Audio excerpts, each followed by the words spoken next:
Hello बच्चों, आज हम अध्याय हमारा पर्यावरण के भाग 1 पे चर्चा करेंगे। तो चलिए आगे बढ़ते हैं और देखते हैं कि इस वीडियो में हम क्या-क्या चर्चा करेंगे।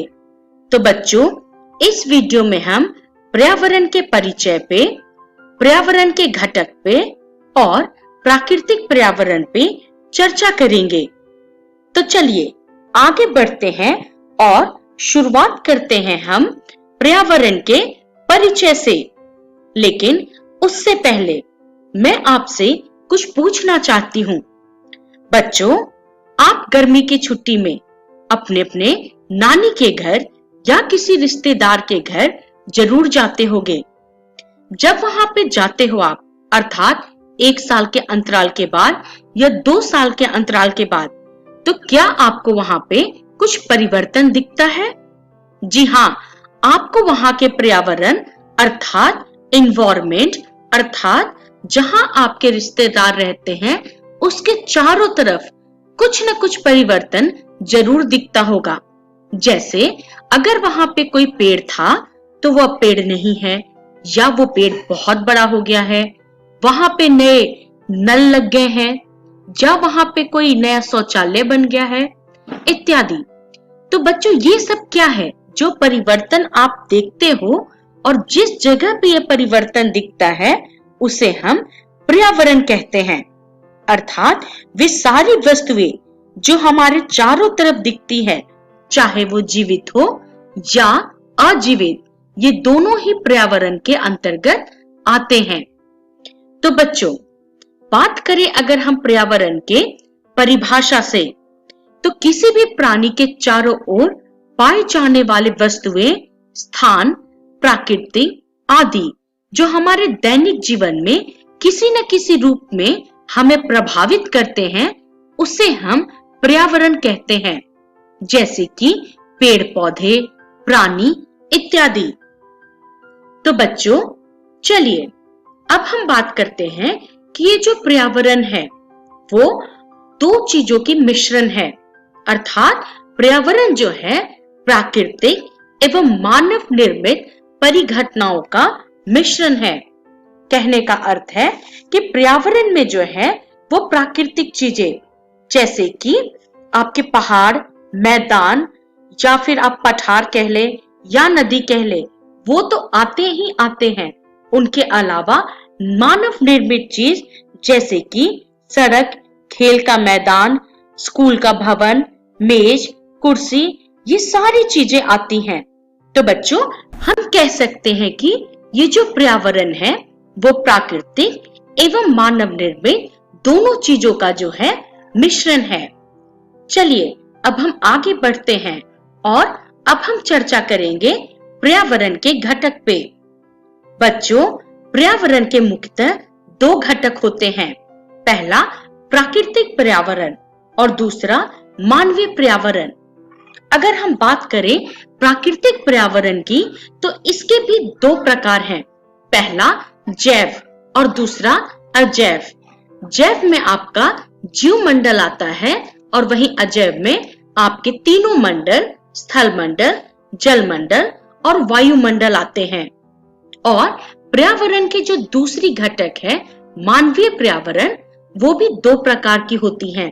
पहला सामाजिक क्रियाएं, जैसे व्यक्ति, परिवार, समुदाय, धर्म, शैक्षिक कार्य आदि। और दूसरा मानव निर्मित क्रियाएं, जैसे सड़क, वायुयान, रेल मार्ग, पुल, पार्क, उद्योग इत्यादि। चलिए आप इस चित्र की सहायता से इसको थोड़े और अच्छे से समझने की कोशिश कीजिए। जैसे कि हम बात किए कि पर्यावरण के जो हैं 2 घटक होते हैं। पहला प्राकृतिक और दूसरा मानव निर्मित। प्राकृतिक घटक में बच्चों ये आपके सारे मंडल आते हैं। स्थल मंडल, वायुमंडल, जल मंडल और जैव मंडल। वहीं पे जैसा कि हम चर्चा किए मानव निर्मित में जैसे मानव निर्मित क्रियाएं की बात जो हमने की, उसमें क्या क्या आते हैं?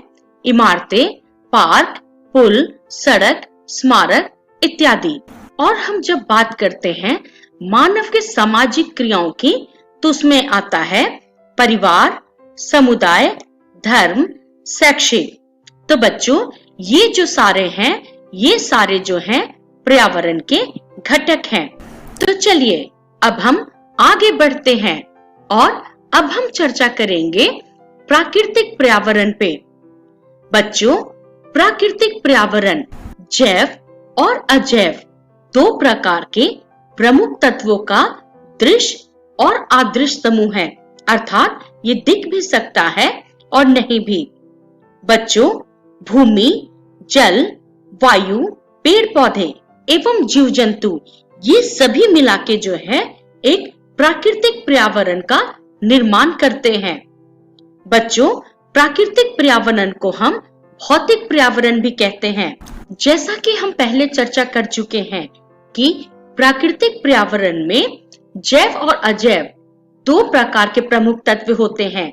तो बच्चों, जब हम बात करें अजैव की, तो अजैव में आपके आते हैं स्थल मंडल अर्थात लिथोस्फीयर, जलमंडल अर्थात हाइड्रोस्फीयर और वायुमंडल अर्थात एटमॉस्फेयर।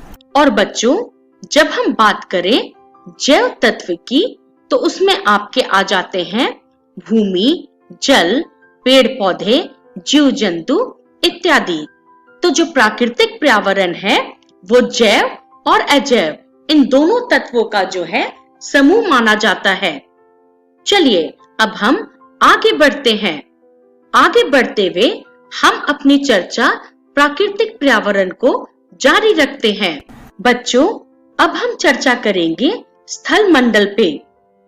तो जो स्थल मंडल होता है वह पृथ्वी की सतह का ठोस भाग होता है, अर्थात जो पृथ्वी की सतह की ठोस भाग होती है उसे ही हम स्थल मंडल कहते हैं। बच्चों, यह भूपट्टी चट्टानों एवं खनिजों से बनी होती है तथा यह पृथ्वी की सबसे ऊपरी परत होती है। बच्चों, स्थल मंडल के सतह पे पर्वत, पठार, मैदान, घाटी जैसे विभिन्न प्रकार के विषम स्थल रूप पाए जाते हैं और स्थल मंडल मनुष्य एवं पौधों के जीवन के लिए आवश्यक है।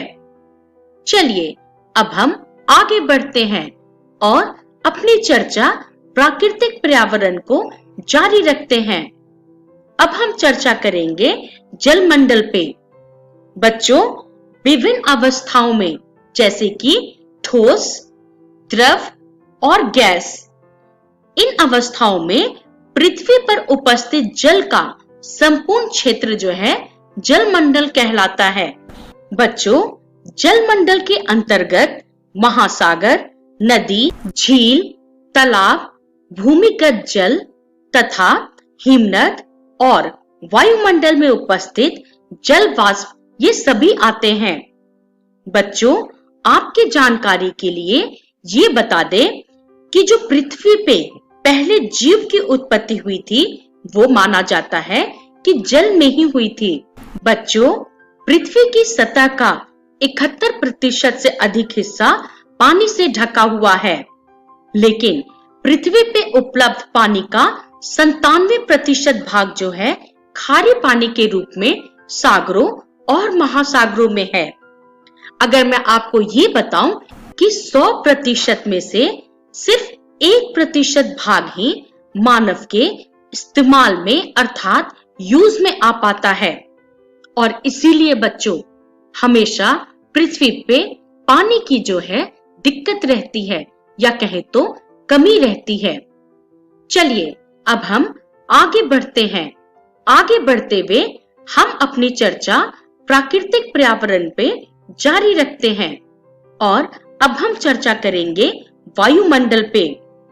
बच्चों, पृथ्वी के चारों तरफ फैली वायु की परत को ही हम वायुमंडल कहते हैं और ये वायुमंडल कई गैसों के मिश्रण से बना होता है और इनमें जो मुख्य गैस होते हैं वो है nitrogen, oxygen, carbon dioxide, argon, ozone और इसके अलावा वायुमंडल में धूलकण एवं जल वाष्प की मात्रा समय और स्थान के अनुसार बदलते रहती है और इसी कारण बच्चों वायुमंडल में परिवर्तन होने से जलवायु में हमेशा परिवर्तन होते रहती है।